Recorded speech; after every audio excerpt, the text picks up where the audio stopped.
Again, it's a great pleasure for me to introduce the patient's Epps from the University of Texas at Austin. I know Patty since 2007, since the ALT meeting in Paris, where she received the Greenberg Award for her dissertation called Grammar of Hope, later published in the prestigious Neutron Grammar series. Patty is one of the most important linguists working on South American, in particular Amazonian languages, and in the last years she has worked quite a lot on language contact and reality, from both linguistic and cultural and ecological perspectives. And so I'm looking forward to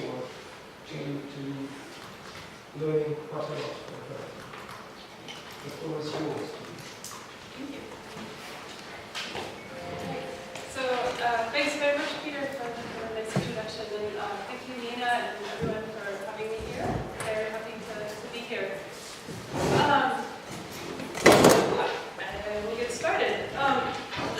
So, if anybody's wondering what he's carrying, it's a caiman. A caiman is like an alligator or a crocodile, and it became thinner really after that. So, I will start with a short introduction. So just to sort of frame some of the questions that I'll be addressing in the four courses this week. So I know many of you are typologists or interested in typology. So if we take a typological perspective, of course what typology is doing is investigating what's possible and what's probable in language. This can be understood in many ways, right? It can be understood in terms of what are the kinds of synchronic patterns that emerge in a language. It can also be understood in terms of what are the kinds of diachronic processes that apply.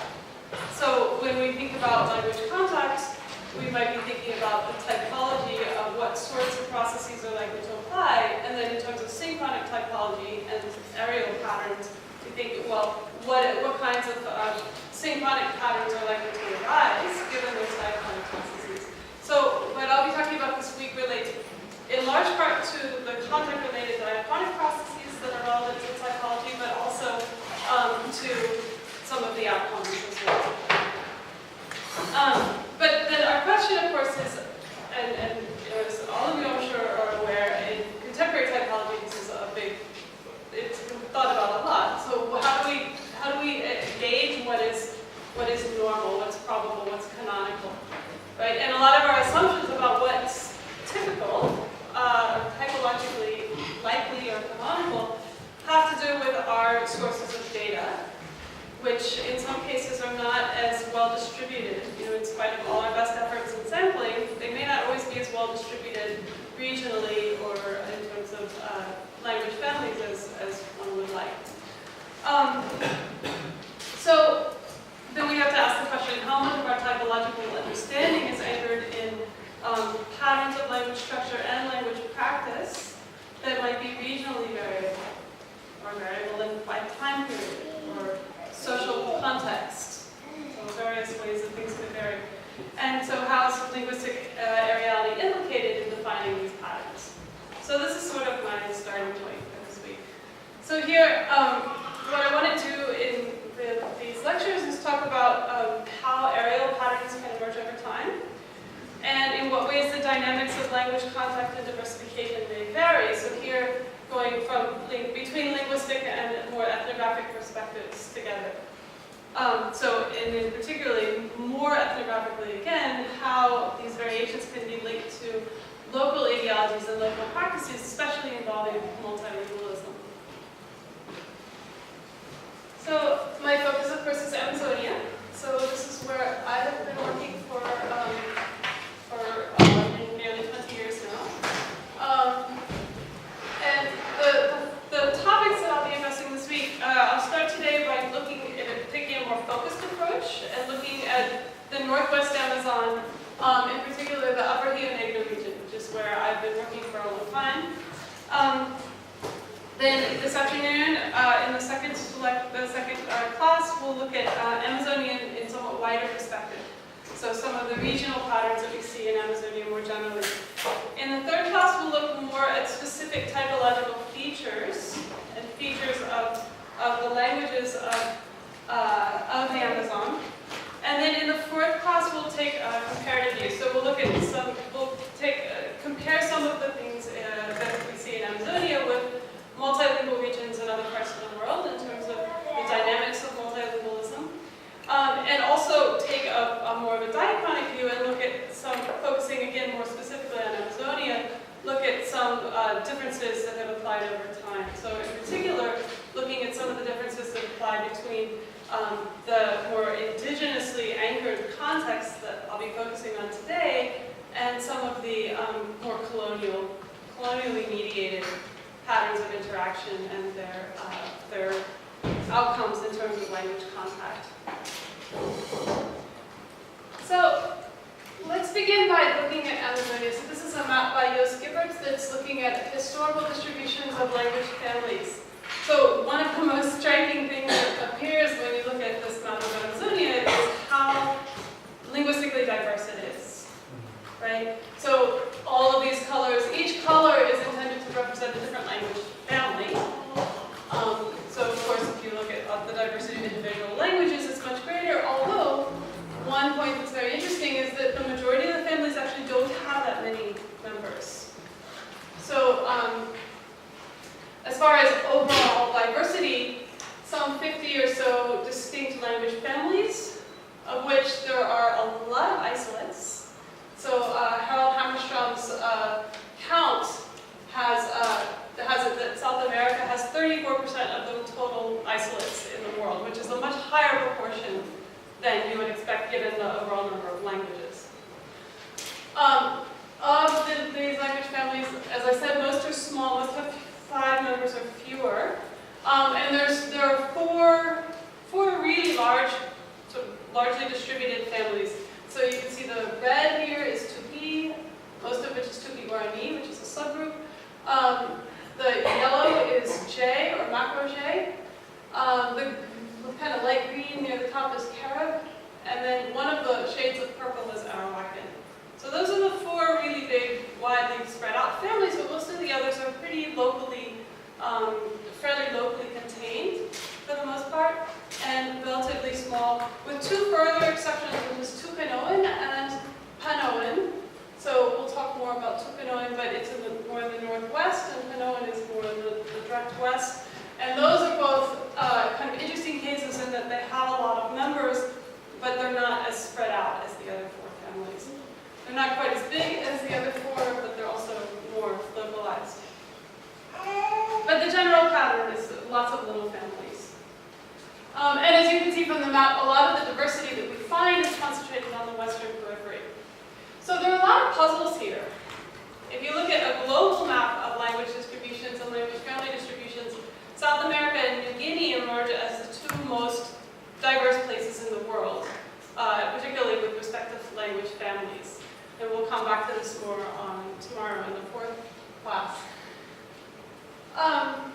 So the question of why, of course, is a very big question. So in terms of the human, if you think about the history of human expansion across the globe, South America was the last place people arrived, right? So as Johanna Nichols' work has shown, for example, there's a big puzzle here. Why is it that the last place that people arrive is a place that has one of the highest diversity of language families? So in this afternoon's class, I'm going to propose one possible way of answering that question, although there's many possible answers and they're probably all relevant. So I'll talk about one perspective on it. Okay, so that's the Amazon picture, and this is our starting point. So what I want to focus on today is on the upper Rio Negro region. So this is zeroing in on this part of, let's see actually, I didn't see if I can make this work.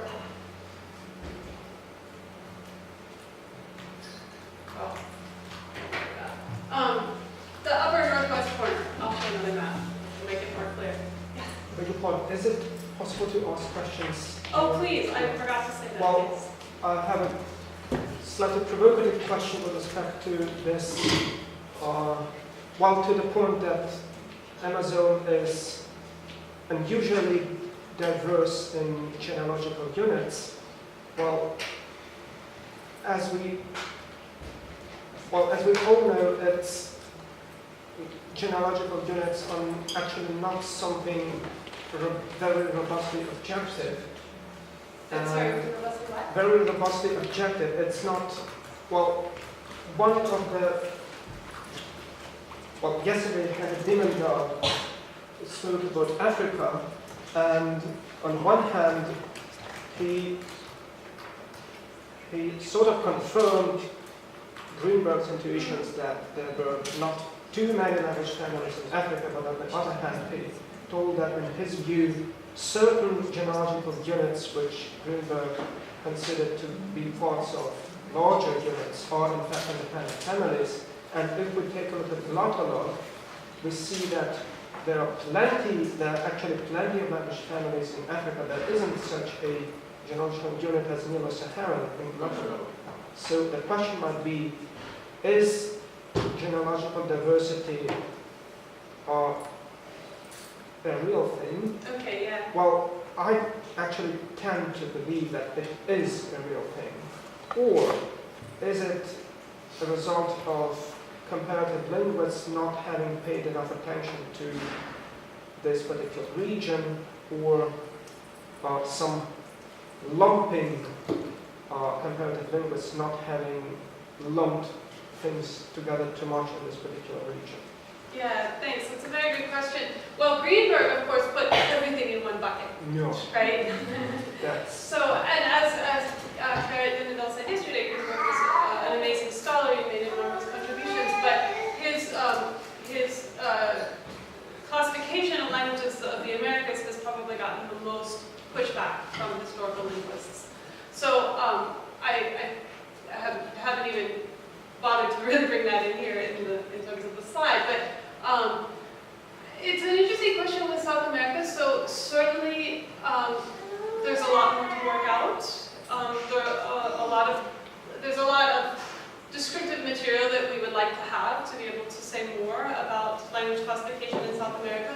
But I think that most people who are working with doing historical linguistics and working in South America would agree that we're probably not going to see a radical alteration of this picture in terms of applying contemporary best practices in historical linguistics, the comparative method and so on. Which of course doesn't mean that there's not relationships here. It just means that they're beyond the window that we can detect accurately and robustly with the comparative method. If you look at some of these languages and you compare, for example, Indo-European, where we have a lot of time depth, we have languages like Russian and English, for example, that are really quite different. I asked myself, if we had Russian and English and no other members of Indo-European on this map, would we be able to tell that they were related? I think we would, in fact, because of the set of pretty robust cognates and basic vocabulary if you really look.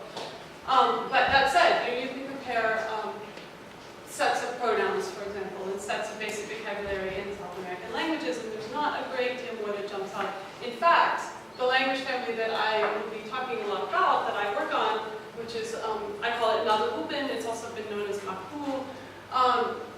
A co-authored paper with myself and Catherine Bolaños in the last year has attempted to argue that the earlier understanding of this family as having 6 to 7 languages is actually inaccurate, and it should be understood as 2 to 3 language families. Sorry, 6 to 7 it was understood as having 2 to 3, 6 to 7 languages. Sorry, I'm being totally confusing.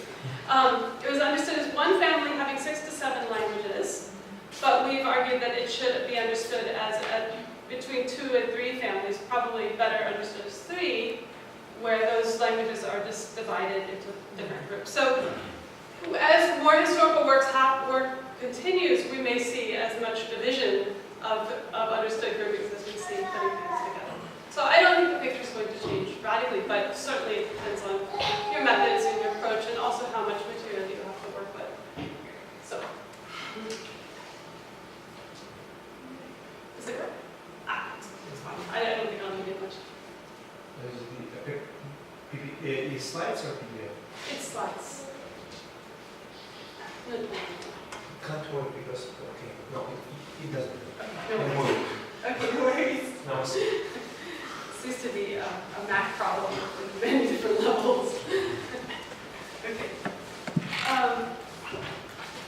So we'll look at the upper Rio Negro region here. So this is an area, again, so the northwest part of the Amazon. It's the Brazil-Colombia border. I'll have a better map in a minute. This is a region that's essentially a microcosm of the diversity that we see in South America.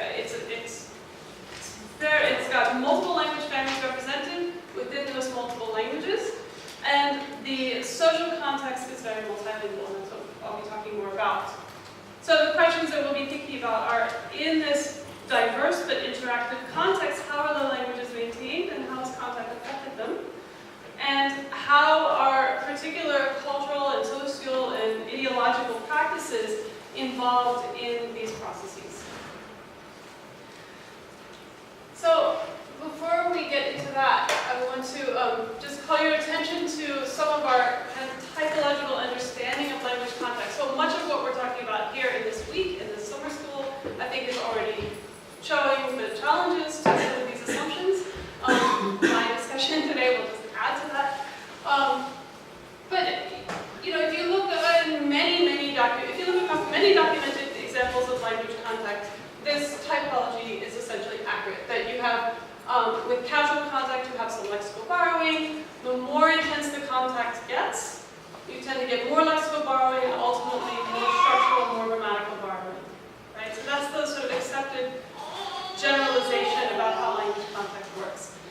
But as we have already seen a bit in Nina's discussion yesterday, for example, of Dagestan and other areas, this typology, we might argue that it's a bit biased towards large-scale, relatively urban, more contemporary contexts, for example.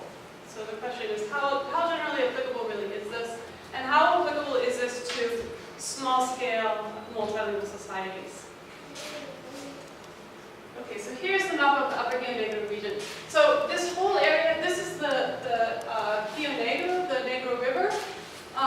If you know anything about Brazil, Manaus is down here.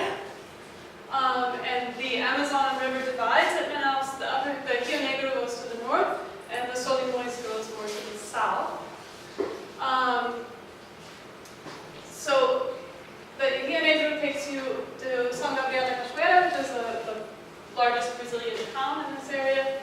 And then the Valpes River takes off right above São Gabriel.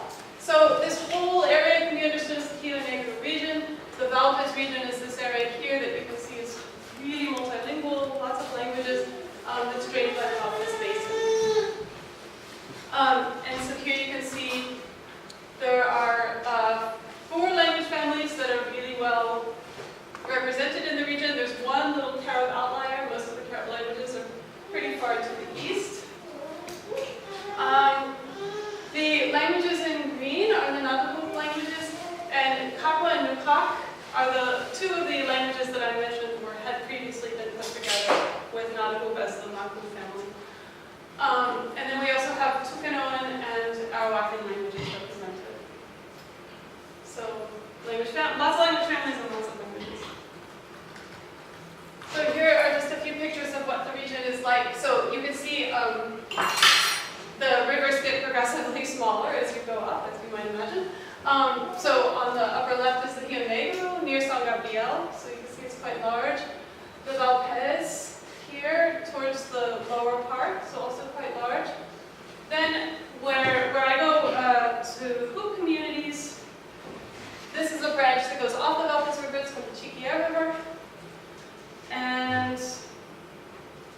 see that here.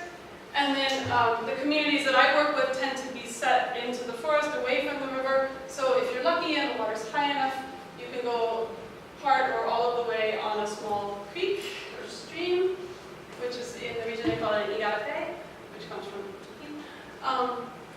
but this is a picture of the stream, so you can see it just keep getting smaller and smaller.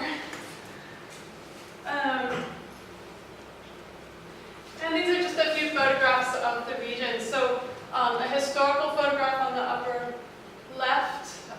This is the people in the region used to live in big malakas, so big long houses.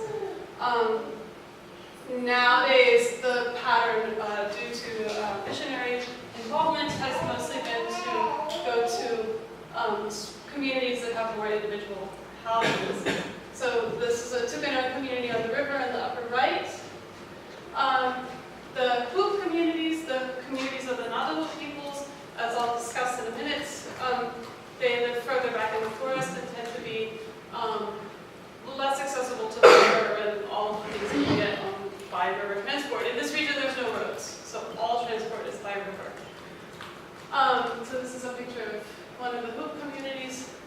And the Hoop people, as I'll mention in a moment, are traditionally semi-nomadic forest people, so they still, even today, spend quite a lot of time. Today there's a more settled pattern, but they still spend a fair amount of time taking trips in the forest and sometimes using these sorts of temporary encampments. So this was a temporary encampment for people in this particular moment. We're staying there for about a month, so it's not so temporary.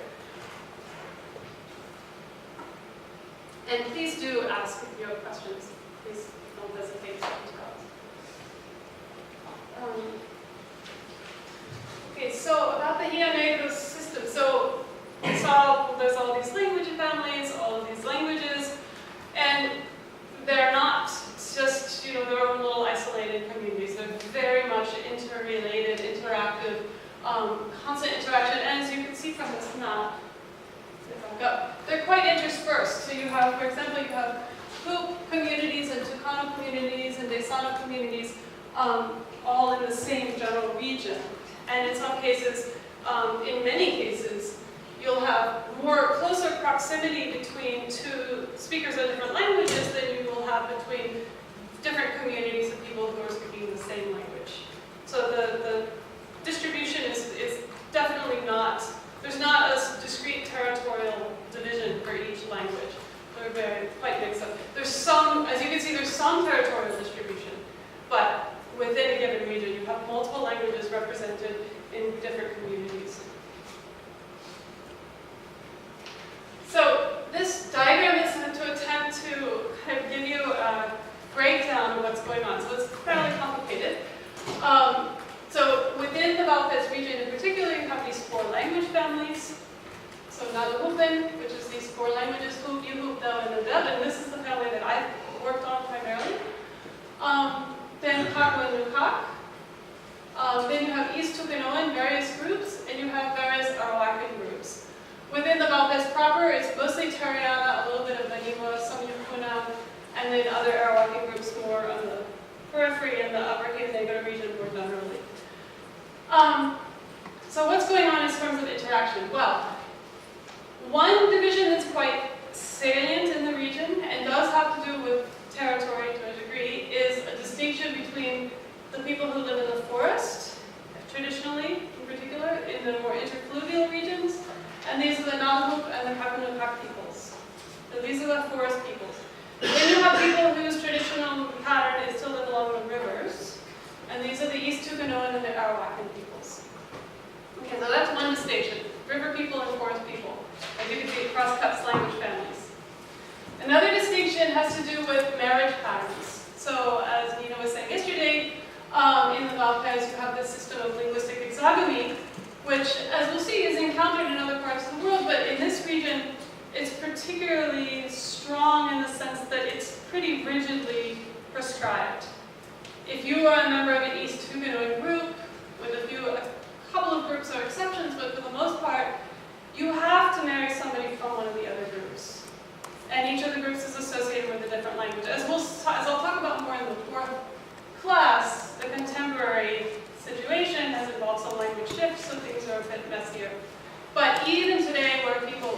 language shift, there's still a pretty rigid expectation that you'll marry somebody from one of these other groups. And it's starting to disassociate itself a little bit from language, but up until very recently, it was a very rigid association between language and group. Yeah. When people marry from different groups, who travels and who stays? Okay, great, yeah. So the groups are defined by the man, right? So each community, if you have a Tucanos community or a Desano community, that will be defined as a community where all of the men and unmarried women and children are identified as Desano. All of the women will be in-married from other groups. So the women essentially always move to the village of the man. And the language is understood to be passed through the man's line. So you inherit your language from your father along with your ethnicity. But of course, as we'll see a bit more of, children are growing up in communities where there are many languages represented by their mothers and aunts. And so it's very, very standard in this area, particularly in Tucanoan communities, for people to grow up very multilingual, 5 or 6 languages. Now, as I'll talk about, this doesn't always mean that they're speaking all of those languages on a regular basis. But in most cases, they have some competence in them. Does that answer that? So in the Valparaisos, you have linguistic exogamy on the part of the East Tucanoan people. The Tariana, an Arawakan group, are involved in that system. So Sasha Eichenwald has written quite a lot about this and about the language contact effects, so I'll be making reference to her work. Other Arawakan groups tend to be a bit more on the periphery of the system. So the Vanila and the Yukuna are involved to some degree with marriage with Tucanoan groups, but they're not as rigidly involved. They're only sort of peripherally involved. And the Navajo peoples and the Kapanuka peoples do not participate in the linguistic exogamy system. They are linguistically endogamous amongst themselves. They do marry across clans. So they have their own system of exogamy, which is in certain ways parallel to that of the East Tucanoans, in that their clan and ethnicity, there's a certain parallel there. But they're linguistically endogamous. So you have interaction by linguistic exogamy. You've got this territorial division. But the big interaction that you do get between the forest peoples and the river peoples is institutionalized exchange. So there's a very intense relationship that exists between these groups that seems to be very, very old.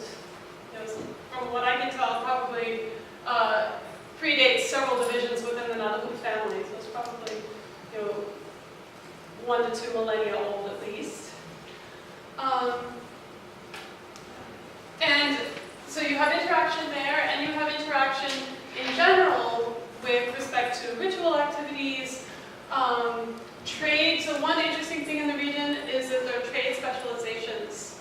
So each group has its own thing that it produces, and it's involved in the trade network. And a really interesting feature of these trade specializations is that in many cases it seems clear that the specialization is not simply due to monopolization of particular resources. In other words, you don't make the canoes because you're the only one who has access to the canoe trees, the trees to make the canoes from.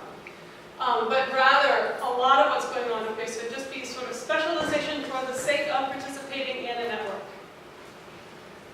So I like to use the analogy of a machine where you have different gears.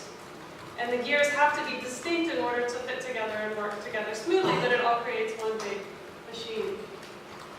Okay, any questions about this? All right, so it's a lot. There's a lot going on here. But the most important thing to recognize with respect to language, the East Tucanoan and Tariana people have traditionally been multilingual in each other's languages, but particularly East Tucanoan people multilingual in each other's languages, Tariana multilingual or bilingual in Tucanoan languages, and some reverse. Navajo peoples experience unilateral bilingualism with Tucanoan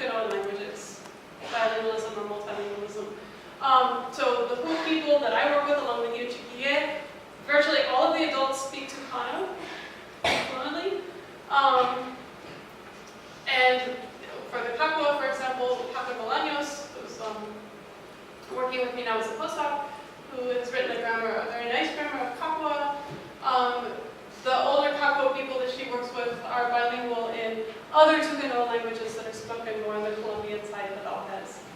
But crucially, that bilingualism is not returned, and the reason for that is that there's a social, presumably the reason for that is that there's a social imbalance that pertains between the river people and the forest people in the region. So the river people have had a sort of social dominance, presumably for a long time, and that translates into the fact that the forest people have to accommodate linguistically to them, but not vice versa. Okay, so what does that mean for the region? Well, the fact that there's so much interaction, it's like one big machine, there's a huge amount of cultural material that's shared. We'll see some more examples as we go through. But if you go from one community to the next, despite certain salient distinctions like river people and forest people, despite trade specializations, nevertheless you see what appears to be a pretty almost identical material culture from one village to the next, regardless of language or ethnic identity.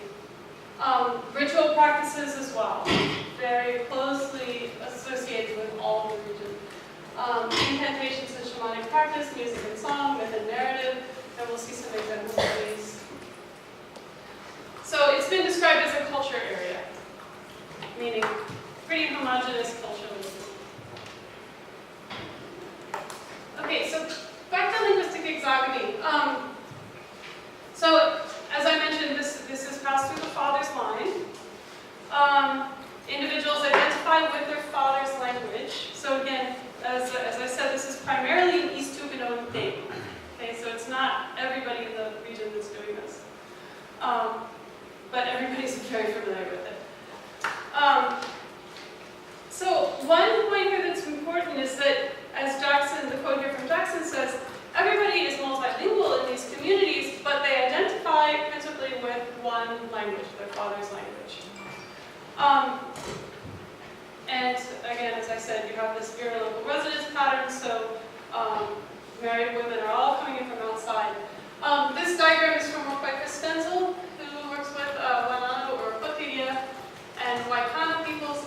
And the diagram is showing that you have a system of preferential sister exchange, which often means actual, so what we would understand as sisters in European languages, but it can also refer to anybody in your clan, can be understood as your brother or sister. But what you end up having very commonly, the ideal marriage pattern is such that sisters are exchanged between brothers. But what that means is that you are going, if you're a woman, you're marrying into the community that your mother came from. And this has a lot of advantages, right? So you have your grandparents live there, your relatives live there, you probably spent time there when you were growing up, you probably speak the language completely fluently because it was your mother's language. So this idealized pattern has a lot of practical benefits. As well as establishing close ties between communities. But of course, these communities are associated with different languages.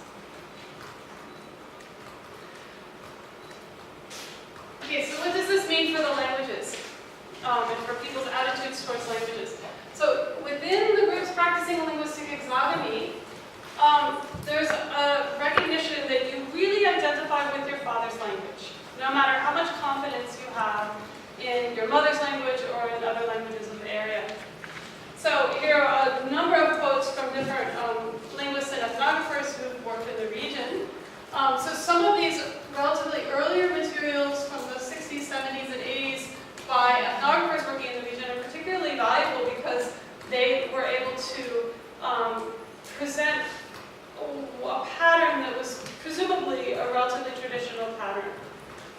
Now, as we'll talk about in the fourth class, things have changed. Things are changing rapidly, as everywhere in the world, and the system has broken down in some respects. Not completely by any means, but to some degree.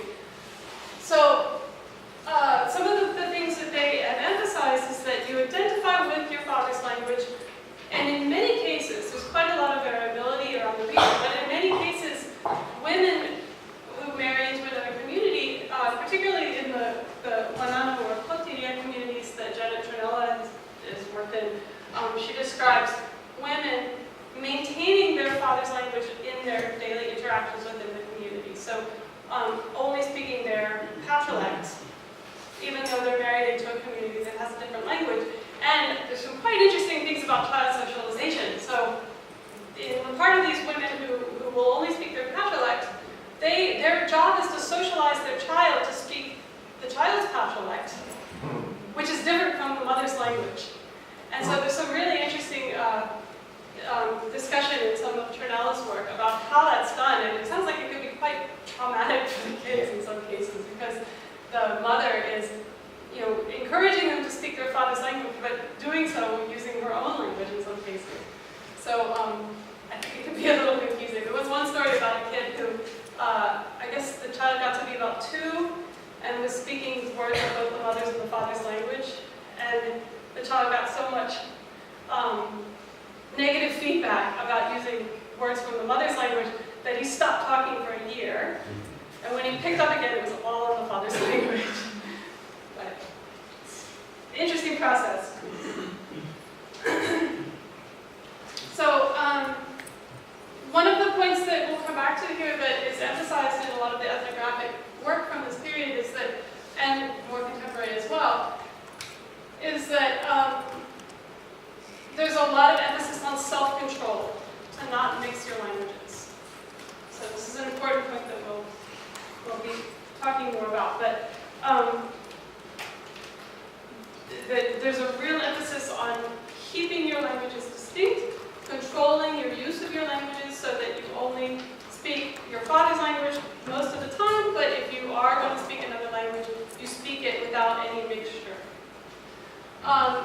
And there are various approaches in the ethnographic literature to explaining this. The principal attempt at kind of making an account for this practice comes from Jean Jackson's work with Barasana on the Colombian part of the region, and she says that when she asked speakers why do they have this attitude towards mixing languages, they would make comments like, well, if we were all Tucano speakers, where would we get our women?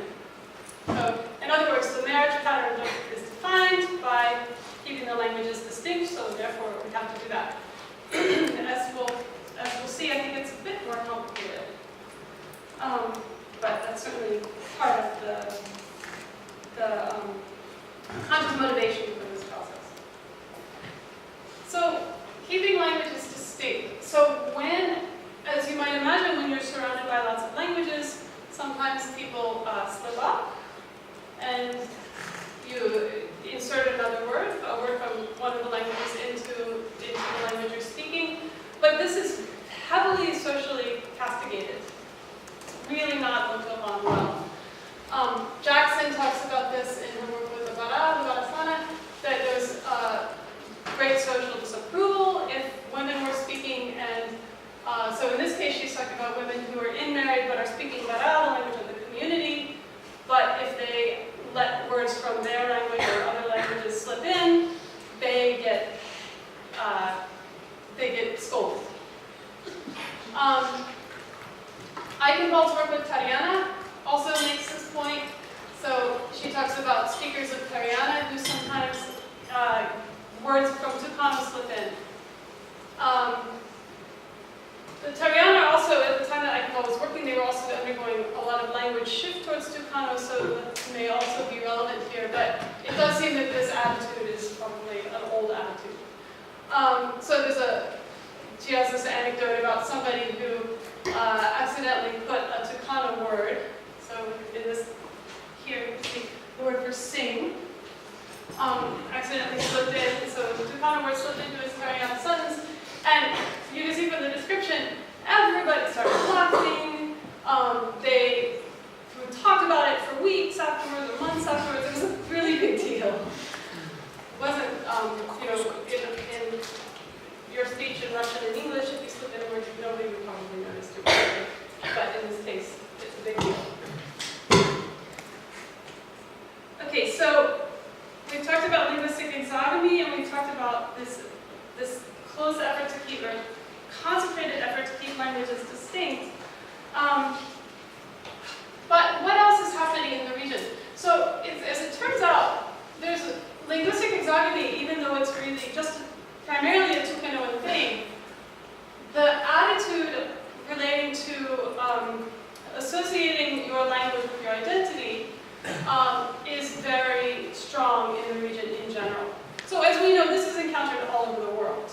right? But as I'll try to present here, I think what's going on here is a bit more condensed in terms of that attitude. It's a particular kind of variation on that attitude that's prevalent in this region, and it's not just among the people who are practicing linguistic exogamy. It seems to be really widespread. So all of these groups here that I listed at the top, the Huta, Baniwa, Kubeo, Makuna, these are all groups that do not generally practice linguistic exogamy. So the Makuna are East Tukanoan, the Kubeo are East Tukanoan, but they're the kind of exceptions among the East Tukanoans. So these guys don't really practice linguistic exogamy as a rule, but they still refer to themselves as people of our language. And here's a quote from Trinella citing Arnhem, who talks about how language is a really important marker of social identity and group for the Makuna, and it's true for other peoples as well. So again, this is not something that's exceptional around the world, but I would argue that there's a particular focus on that here. I found the same thing among Hoop speakers. So these are some attitudes that are expressed here that you might not find to this degree in other parts of the world. So these are two speakers who are fluent in Tucano, so Paulina here and Hiki here. And Paulina one time said, I asked her something about her use of Tucano, and she made this comment. She said, we don't really know their language, we're just stealing it or appropriating it. It's not our language. Okay, she's fluent in the language, and pretty much all the Hoop adults are, but this is the attitude that is associated with this petrolect kind of ideal. And here's Ehiki, who says he speaks Hoop, and he says something about how he doesn't really speak Tucano, but he understands it. So this is something you hear all the time in the region. People will say, oh, I don't really speak this language, but I understand it. They may, in fact, be completely competent, or if they need to speak it, they may be able to produce it just fine, but they don't identify with the language. And this is another point that we'll come back to. This was early in my fieldwork, and I had some sort of kind of stupid questions that I feel sort of silly about now, but nevertheless, they did generate some really interesting answers. So I asked, do some people speak Hoop better than others? He said, everybody speaks alike. Okay, so we'll come back to this point. Okay, so what happens with multilingual practice? It's fairly complicated, but basically for Tucanoan men, they speak their dialect in their home community. That's the principal practice. When they go to another community, they tend to initially speak their own language to sort of identify themselves or assert who they are, and then they may accommodate to the language of the community or other people, depending on seniority, depending on convenience, depending on who's where, and so on. For the women, there's a number of different things that are reported. So in some communities, like those that Jen and Trinella has worked in, we have reports of women sticking rigidly to their petrolects. So in other words, they bring their language up into the community, and that's what they speak.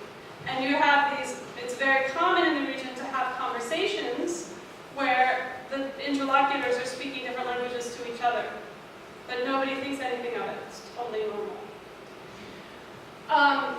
In other communities, so in the Teriana communities, for example, that Eichenwald talks about, accommodation seems to be more the norm. And then in other communities like those that Jackson describes, the women do appear to have a wider repertoire of language use. So there's some variation, but it does seem that this practice of passive multilingualism or receptive multilingualism, where you just speak your own language most of the time, is very common.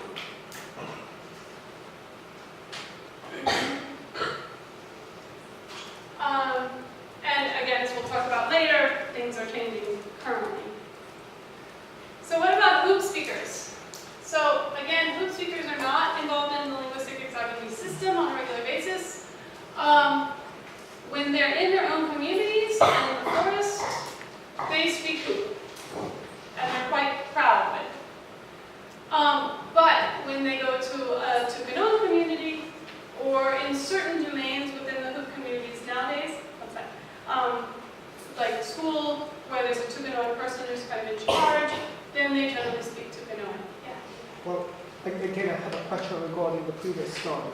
Okay. Well, it's about multilingualism and also about language practices and presuppositions about who speaks and understands what. And given that you told us about passive multilingualism and receptive multilingualism, is it a matter of sort of an overt negotiation between the individuals there? Sorry, over what? Negotiation between individuals there, to sort of, before engaging in conversation, let alone marriage, to get an understanding whether they have a certain language in common, or is it simply presupposed that everyone understands everyone else's tongue? Yeah. So it varies. There are cases where women marry in from more distant communities where they don't, in fact, share a language. And then in most of those cases, the woman learns the language of the community. Most of the time, the people, especially if the ideal is to marry to the community, to marry into the community as a woman, to marry into the community that your mother came from, then pretty much everybody does speak the relevant languages and people are already aware of that. I don't think there's much need for negotiation because the first thing that people establish in this region, as I'm sure in many other such small-scale regions, is what's your family network? What clan are you from? Who are your relatives? And that already answers the question about what languages you might speak. So I'm not sure if there's very much active negotiation, but it's definitely something that comes into the project. Does that answer your question? Yeah. Yeah. Well, anyway, I would still wonder if, to what extent are there situations when simply a person addresses another person in his or her own language and the interlocutor fails to understand. I see. So then what the negotiation would be to converge to a language that they both speak? That's a good question. I think in many cases, people probably are already somewhat aware of the other person's repertoire, and so would accommodate on the basis of seniority, for example. But the bottom line, in fact, is that we need a lot more information about these communities, and the situation is changing really fast. So I'm involved in a project right now to archive a lot of the materials from the anthropologists, a number of the anthropologists who worked in the region in the 70s and 80s, and the hope is that there will find more multilingual conversation that we can really look at and try to transcribe the different languages and really think about. Sadly, not very much multilingual conversation has been, or interaction has actually been transcribed, partly because most people who are coming in from the outside is all they can do is master one language, let alone a bunch of them. And because, at least for linguists especially, the model has been you are going to work on language X, so you work on language X.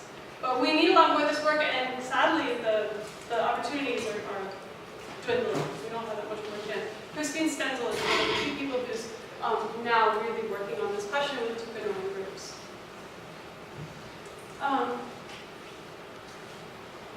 So for Hoop people, you speak Hoop, but if you're in a Tukanoan domain, you speak Tukano. And if your Tukanoan people are around, you usually speak Tukano to them. There's some interesting experiences I've had with respect to how people go about this. So I've had the experience of having spent a lot of time in Hoop communities. I speak Hoop reasonably well, and of course I speak Portuguese, but I don't speak Tukano, other than a few words. Hoop people, of course, speak Hoop. They speak Tukano, but most of them don't speak Portuguese. So our common language is Hoop. And I've been in a number of situations where I've been, for example, walking through the forest with Hoop people. We're speaking Hoop, we're conversing, we're having a nice time. We emerge out of the forest into the clearing where the Tukanoan community is. they switched to Tucano, and they refused to speak any Hoop after that, while they're in that domain. So then suddenly we can't speak to each other. So it's quite interesting, the kind of rigid adherence to different languages depending on, in some cases, who you are, but also maybe where you are.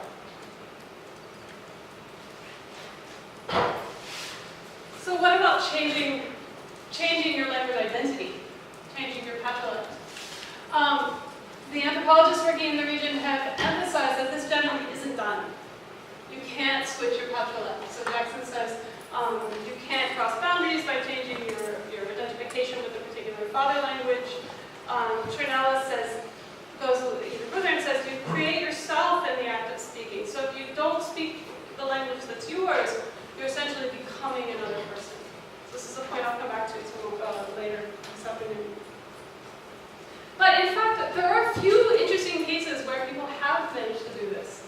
So Wilson Silva has told me about a Desano man that he knows who fell in love with a Desano woman, and I guess he really wasn't going to be stopped, so he decided he would turn into a CDNO in order to marry her. And this is the sort of thing where probably not everybody would be able to get away with this. Presumably it had something to do with his social role in the community that he was able to carry it off. But it's extremely rare. This is pretty much the only case I've heard of this happening. This woman here, Alba, who's Hoop, so Hoop in that she has Hoop parents, Hoop relatives, she's married to a Hoop man, her children identify as Hoop, she lives in a Hoop community. But she only speaks Tucano. She only speaks Tucano to her Hoop family, to everybody around her. She refuses to speak any Hoop at all. So this is another very unusual but interesting case where it seems that there's an effort to kind of realign one's identity. And again, it illustrates the kind of rigidity of language identification, and that this was another case where I think I was probably the only person she'd ever met who spoke Hoop but didn't speak Tucano. And of course, she didn't speak Portuguese. So we had this problem of having a shared mode of communication. She is the wife of somebody that I worked with a lot, working on the grammar of Hoop. So I spent a lot of time with their family. I ate with them every day. I would go to the Mania garden and help them work in the garden. So I spent a lot of time, often with her, in a few cases alone with her, but she never once spoke a word of Hoop to me. Clearly she was able to. She grew up speaking it as a child. She was around Hoop all the time. All of her family was Hoop. But she wouldn't speak a single word. So again, it shows this sort of really rigid adherence to language identity, which in this case was unusual because it was assumed a language identity. So for example, one time I was in a canoe with her, just the two of us, going down the river, and somehow the canoe, I forget what happened, but it sort of swung to one side. It was right along the bank, and it was kind of going backwards in the current. And so I didn't realize it, but there was a big branch that was just about to whack me in the head. And she goes, blah, blah, blah, blah, blah. So she's warning me, but only in Tucano. So even in that context, she wouldn't challenge her language affiliation. Yeah. And what would the other people in the community say about her? Yeah, that's an interesting question. So I, of course, asked, which I'm sure was really obnoxious, but I had some interesting reactions. So some people, which in itself is interesting, said, "Oh, I never thought about it. I don't know." Some people said she's lying, okay, which again has to do with this idea that you don't switch your patrolect normally. And some people say, well, she lived with Tucanos for a while when she was a teenager, and they gave her medicine. They gave her some sort of potion that made her switch languages. So those are the three main answers that I have. Yes? So she's Hope, and she's married to Hope, right? Yeah. So that's okay, or it's not really? Well, it's very rare that somebody will change their language in this kind of situation. But it It doesn't seem to be condemned particularly, except I mean, people say she's lying, there's a certain amount of condemnation, but I mean, the marriage is often a problem. But the fact that she's married to her own community, maybe that's the reason why she had to kind of assume a different linguistic identity to overrule the problem that she. yeah, well, for the Gupta, that's not a problem, Oh. right? For a Gupta, you always marry other group people and other group speakers. But I think what you're saying is reasonable in that if she's assimilated the Tukanoan ideal that if you marry somebody who speaks the same language, it's somehow not quite a human thing to do. It's not fully socialized, it's not fully appropriate. If she's assimilated that ideal, then her choice may have partly to do with this idea of proper behavior, which is something I'll come back to this afternoon. So this whole idea of what you do with your language has to do with the way of behaving properly.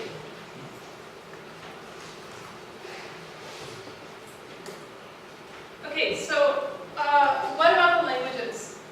Well, one point that comes up very often in the older discussions and in my own experience in the region is that there's virtually no code switching, very little code switching. And what does exist is highly constrained. So what you generally don't get is the kind of code switching that you get in many other multilingual contexts in other parts of the world where people have intersentential code switching, where within a single sentence you're using multiple languages. There are a few places where you do get some of it. So quoted speech is a place where you get code switching quite regularly. If you're quoting a Tucano person, say you're Haryana or you're Hoop, you're quoting a Tucano person, it's perfectly acceptable to represent that person's speech in Tucano. In stories, if you have spirits or kind of animal spirits, like in myths, it's very, very often that they will speak whatever other language is around. So in the case of the Swoop speaker, that would be Tucano, but in this case it seems to be marking their kind of otherness, right? There's not necessarily an assumption that that individual actually spoke Tucano, but they're not from the same sort of social realm as you, so therefore they're going to speak something else. So I can play this so you can just see what it sounds like just for fun, but let's see if I can use this word.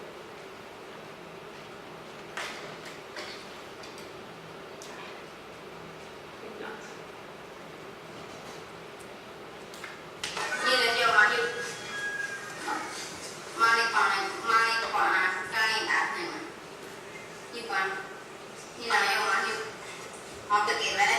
Okay. Sorry. So, was it a tube, and it just says mic or back. So that's too common. And I have one or two examples in my corpus where people use Tucano in indirect quotation. This seems to be quite unusual, but there are a few cases where this happens. So here's an example where a person is talking about their interaction with Tucano speakers, and she uses Tucano words for the things that seem to be kind of what the Tucanos are likely to be saying or relevant to the interaction. And is it okay to use it in indirect quotation? So you won't be playing for something? That's an interesting question. Nobody said anything to her when she did this. So my feeling is that it's probably better. But I don't know how it would be received in, it might be received in different ways in different contexts. So as I mentioned before, there's a certain amount of variable tolerance for the use of different languages. Not switching within a sentence necessarily, but the use of different languages in different communities. So, and it didn't come up enough in my own experience that I have many data points. But in this case, nobody said anything. But this question of variable tolerance is interesting. So again, we really just need more work in these contexts, and sadly, the opportunities are getting smaller. But Eichenwald, for example, mentions that Haryana are more tolerant towards switching that involves Baniwa, which is another Arawakan language, than they are towards Tucano, who are their marriage partners. Work by Costental and Veldapua has looked at a certain amount of switching that's occurring in a particular context between Wanano and Tucano.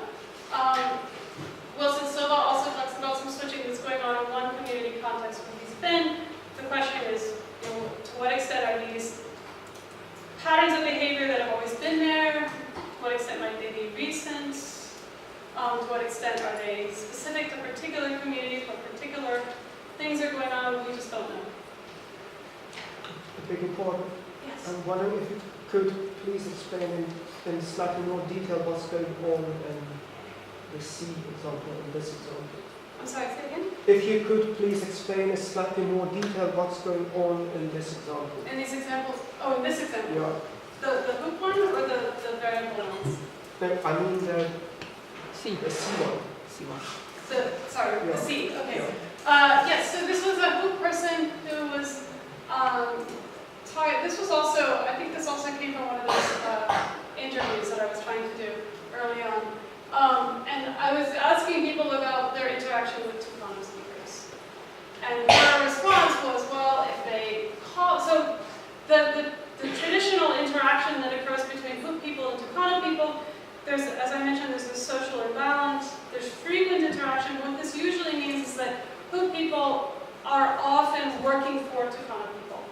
And a lot of the early ethnographers describe this as a kind of servant or slave relationship, which I think is not really the appropriate term, but there's definitely a social imbalance and there's definitely a work relationship and an expectation that the hoop people will kind of do what the Tucanos say in many situations. So she's basically referring to that social context. She's saying, well, if they call me to help them, then I have to go and help them. But in this case, she's using the Tucano words for call and help.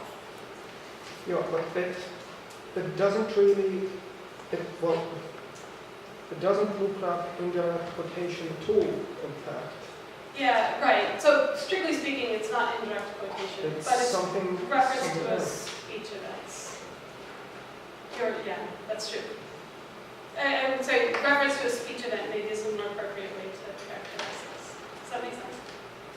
But what is unusual here is that it's not a block of quoted material. That there's actual insertion of Tucano as the language. And that I haven't seen that very often. Excuse me. Yes. Could it be something like what sort of intention, like those people who hold in the Pena, they think like also and so as she could help us. So these words in the Pena would be something like what we thought of Pena. I'm sorry, I didn't get it. I mean that these words in Ukraine could be not the proper quotation, but something like what it thought.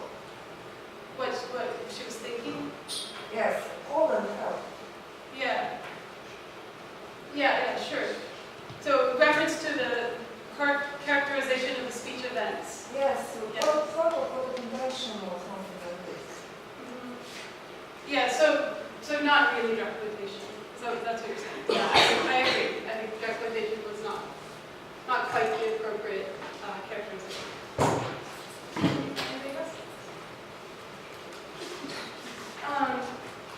All right, so I want to quickly hit some of the outcomes of context in the languages. So what's going on in the languages themselves?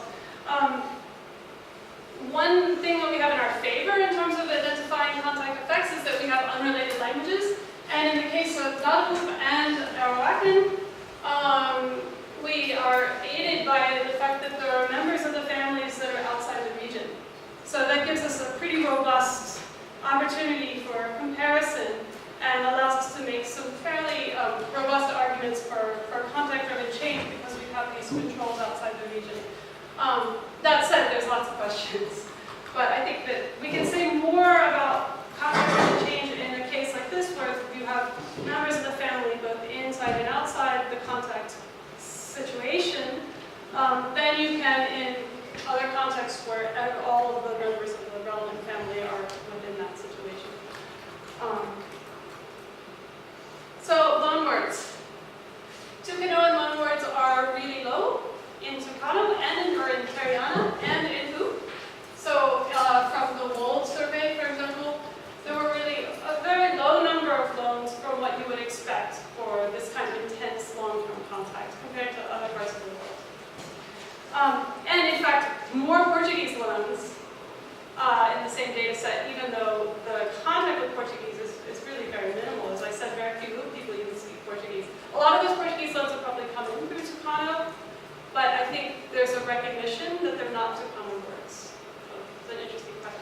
So I wanted to ask this a while ago, I get a little distracted, but so do they have the same kind of attitudes towards Portuguese that they have towards the more local indigenous language? No, it works very differently. So I'm going to talk more about that in the fourth class.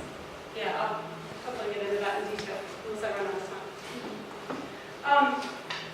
More borrowing of verbs than nouns. So both of these are counter to the expectations that I grew up in that slide of the kind of typology and contact effects. Anybody have a guess why there would be fewer verbs than nouns? Mark does. Maybe it's just not so well identifiable, so they think that less, so they do things, make them hard. Yeah, so exactly. So you have in these languages you have verb compounds with lots of verbal morphology. So you have these really morphologically complex forms. So I think it's very plausible that the verbs are easier to slip in under the radar because they're sort of disguised in this bigger package. In that case, you mean the roots, not the whole verbal package? Or Right. So what you get is individual roots slipping in. Yeah. And the rest of it is from the matrix languages. So that seems to be a reasonable explanation. Yes. Yeah, well, I think this explanation is, on one hand, it's intuitively very attractive, but it's sort of problematic because in other parts of the world, it's absolutely the opposite.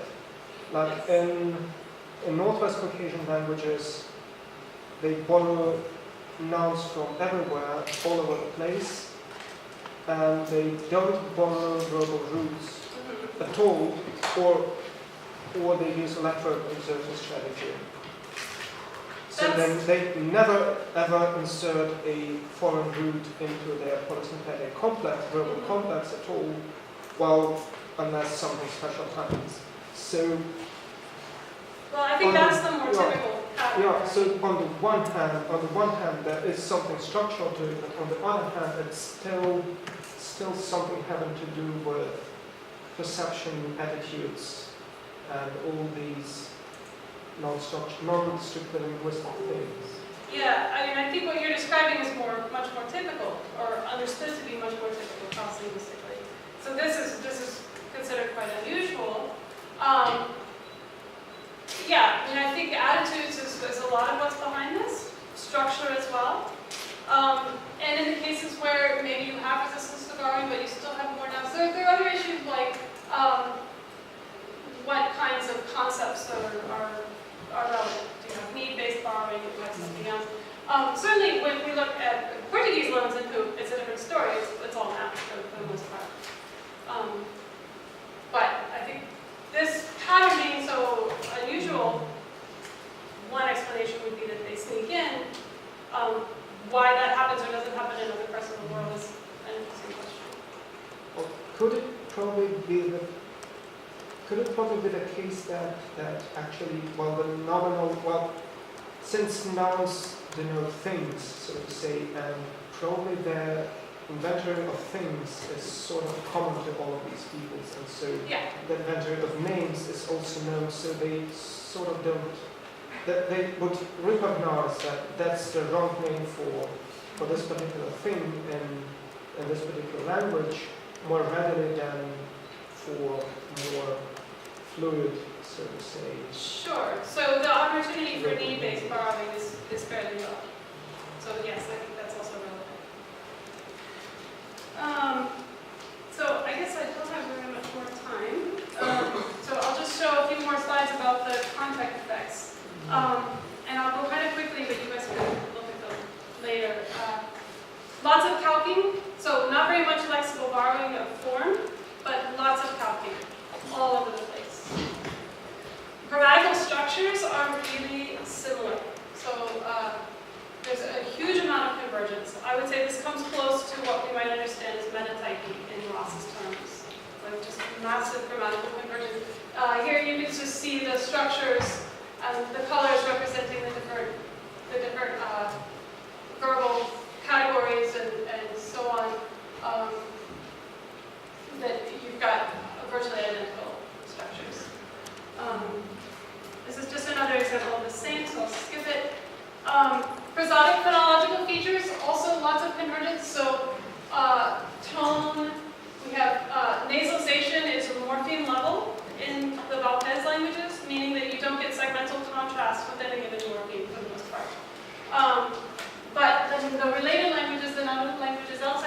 though in the dub, you do have segmental contrast. The hook nasal prosody looks just like what you get in Tucano and what you've gotten in Voronovo as well. So it looks like a pretty clear contact-driven phenomenon. This is a split-street visualization of phonological features. And one thing that's interesting here is if you look at prosodic features on this diagram on the left, you've got a huge amount of regional clustering. So it really looks like the prosodic features in the region are quite malleable to contact. If you look at segmental and phonotactic features here, we seem to have more distinction. Interestingly, it looks like it's kind of a forest people, river people distinction here. So whether that has to do with old linguistic areas or sort of shibboleths that are relevant to the forest-river distinction is an open question, but there's a pretty clear difference here. Something I'll come back to tomorrow, evidentials. So basically, the important thing in this diagram is simply that you've got 5 categories in the Valpes languages. In Hoop and Uhoop, and the non-Hoop languages in the region, they've all been filled in. In Dao and Nadab, we can see that really we can only reconstruct one evidential, which is this reported form, to Proto-Nanaku. And in fact, in Hoop and Uhoop, you can see, you can track, and I'll talk about this next time, you can track the grammaticalization of these particles. So it's clear that they're recent innovations. The forms have not been borrowed, just the categories. And they've grammaticalized from native pieces. So just quickly, what are evidentials? These have to do with your source of information. So if somebody tells you about this event, or if you infer it, or if you hear it audibly but not see it, you'll use a different grammatical marker. Okay? So I think I have until 11:15, is that right? So time's almost up. 8 minutes. 8 minutes. Oh, until 11:20. So I'll say a little bit more about that. So just a few other things. So tense. Hoop has developed recent and distant past tense distinction and a future marker, which looks just like Tucano. It looks like the recent past form pa can be reconstructed, so it also appears in the dub as a general pass. That one can probably be reconstructed. Everything else looks like it's new. And Hoop has done the most to develop categories that are similar to Tucano. So a few other things, I'll skip them, you can look at them later, but there's lots and lots of examples of grammatical contact and convergence. Okay, so why is this? Well, Silverstein talks about, he has this paper called The Limits of Awareness. So this is this point that we've already been making, essentially, which is that if you're going to borrow something, it's probably something that's going to slip in unnoticed. Whereas when people are policing their language use, they're paying more attention to lexicon typically, or to form at least, to phonological form. Although as we've seen, maybe not to prosody. But to phonological forms of morphemes, that's what people are more likely to attend to. And so when you have things like grammatical convergence, you can argue that this is somewhat under the radar.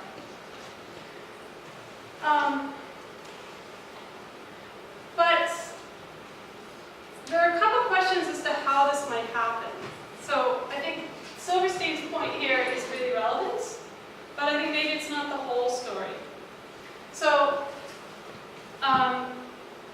there are other things that might go on. So in Ross's work relating to grammatical convergence, he emphasizes the role of calquing. So calquing on the level of utterances and phrases, not just lexical constructions.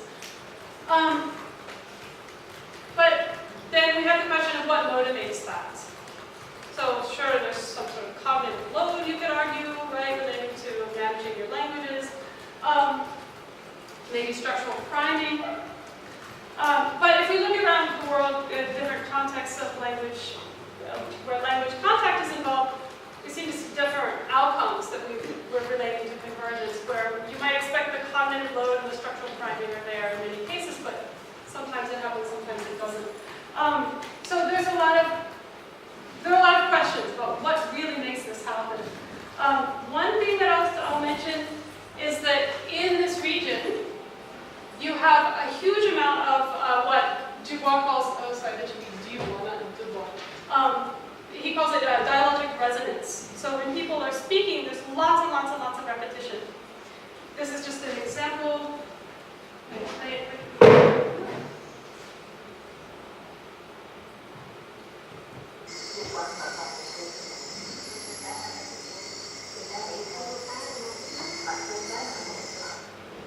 I don't know if you can really hear that, but they're basically just repeating. And this is very, very, very common for lots of different kinds of conversational contexts. So if you imagine that people in this region are, in particular, often speaking different languages to each other in the same conversation, and you have this sort of massive dialogic resonance, then there might be a lot of opportunity for structural priming. So that's one way that some of this might happen. Another way, and I'll leave this as the last point, if you look at discourse across the region, there's a huge amount of discursive congruence. So similar discourse forms presented in similar ways all around the region. So one example is drinking songs, which are mostly sung by women, where you get these kinds of songs, dyadic exchanges between women. They have conventional melodies for the most part, but innovative, but very formulaic texts. Here's an example from Jenna Chinella's work on Wikipedia, and you see that there are all these themes. So this has a lot to do with women marrying into communities, leaving their families of birth behind, and there are these themes that come out in all these songs. So wandering, sort of self-deprecating, putting yourself down. So mixing, these are all themes that are emphasized over and over. If you look at a flute version, you get the same themes. And the same kinds of formulas are there, the same melodies as well.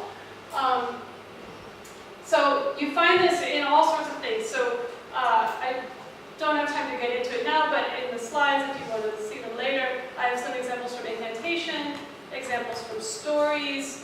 And so one argument of what's happening is that you've got structures, whole discourse structures being copied. Okay, so maybe I'll show a couple more examples of that this afternoon. But I'll play this real quick so you can see what it sounds like. But this is the kind of melody you get in the Tucano communities. It's the same melody.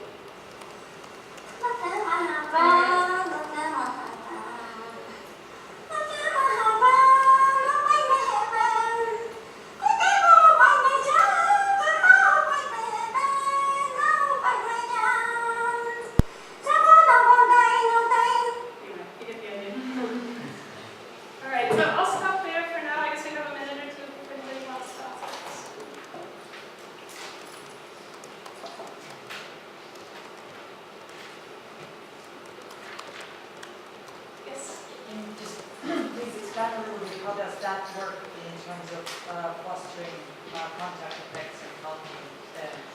Yeah, I have some more examples of how that actually appears to translate into contact effects that I'll show this afternoon, or no, I guess it's later this morning, whatever, the next talk. But essentially what you get is people are going to different communities. So here in these drinking songs, Hoop and Tucanoan people often go to each other's drinking parties. And you get dyadic exchanges that can take place not only among two Hoop speakers or two Tucano speakers or two whatever speakers. So for example, in a Tucanoan community, you might have two women who are coming from different language backgrounds themselves, and they might have a dyadic exchange where each of them is singing in their own dialects. So if you have a Hoop community visiting a Tucano community for a festival, the same thing, the Hoop and the Tucano, well, I would imagine, actually, I'm not totally sure how often it's the Hoop person would sing in Hoop because of the view that we should be speaking Tucano. But even if they're singing in Tucano, they will come back and replicate the same kinds of songs. They'll basically be translating between the two languages, whether they're in a Tucano community singing or back in their own Hoop community singing, the same songs are going to be represented, or the same types of songs. So you might think of it as kind of talking on a discursive level that can then translate into grammaticalization. So I'll show a couple examples of that later. I guess we're about out of time.